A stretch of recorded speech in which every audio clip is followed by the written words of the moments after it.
Here with Sutu, and he gave a great presentation today. It was very interesting. So you have a book with you. So do you like to tell us about what it is and what you do? Okay, sure. Well, I'm an augmented reality and virtual reality artist. I run a company called iJack, which is focusing on augmented reality art, and we collaborate with artists to create products like this book.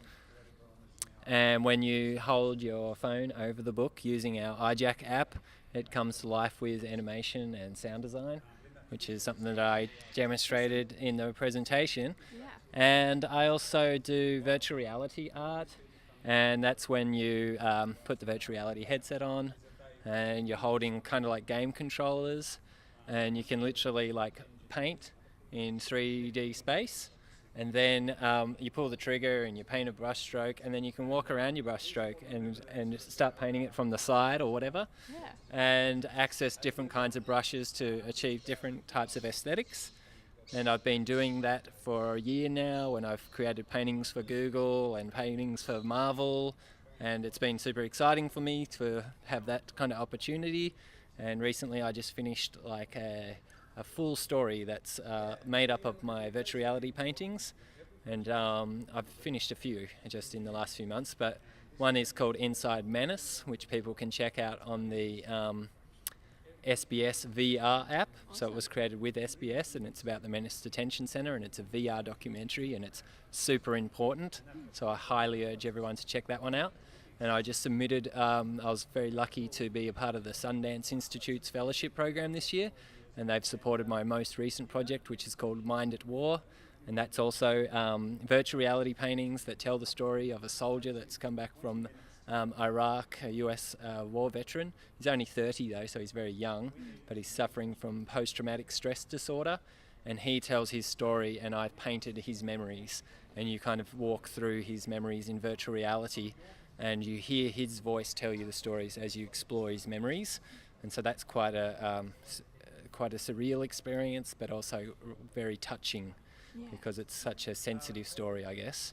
And this project is called Prosthetic Reality, and if you search iJack, which is, let's try and do this, iJack. Promo. If you search for iJack on the web, you'll be able to get to our website, and we've got actually a bunch of products there which we've created in collaboration with artists from around the world. So this one, for example, has over 45 artists in it, and from everywhere. So lots of styles to sort of there's something in there for everyone, I guess.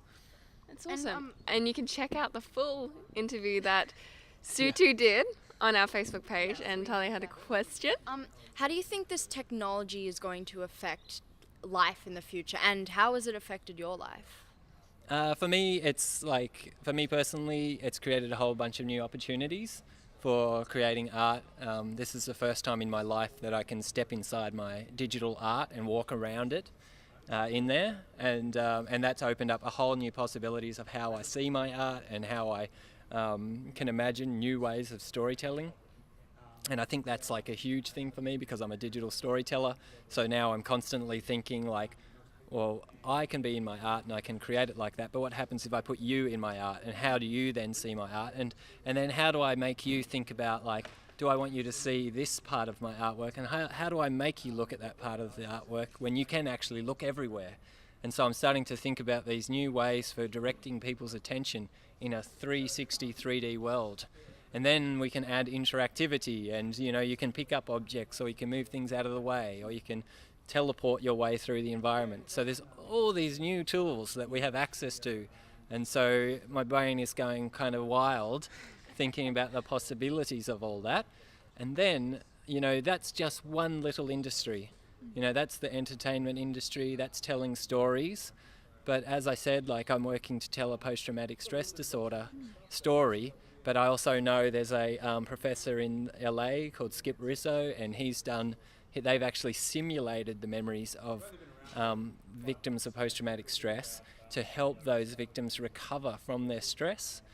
And this is it's been regarded as such an important and powerful tool for a really, really great cause of rehabilitation.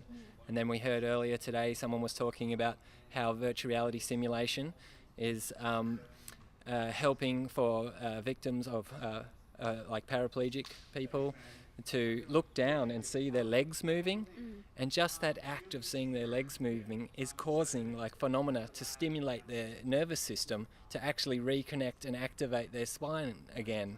And so a person, after doing 12 months of VR simulations, has able to stand on their legs where they haven't been able to even do anything on their legs for 12 years. So like that is on another level. That's crazy. Yeah, and so that it's like there's two industries, you know, that's kind of medical, therapeutic and entertainment. Just like two industries there. Think about engineering, think about education, think about job placement, training, all these kind of things. There's going to be simulations for all these types of things. And as a creator and an artist, moving into the area, and probably you guys too will be these creators. Yeah. I mean, I would rather be in your situation right now, because like you guys are at the very like beginning of it and you've got your whole kind of lives ahead of you. But I think it's such an exciting time. It's kind of like the birth of the internet back in the 90s all over again, but it's a whole new dimension. We're moving through space and interacting with space like we never could before. So Awesome. Okay. Well, you can check out his full interview on our Facebook page. And where can we find you? Full panel. His full panel. Yes. Where can I have a website, sutueatsflies.com. I also have my company, which is ijackapp.com. And if you look for Sutu Eats Flies on Instagram or Facebook, you'll find me there as well. Awesome. Okay. Well, thank you so much for coming to speak to us. Thank you so much. And I'll hopefully see you guys soon. Bye. See ya.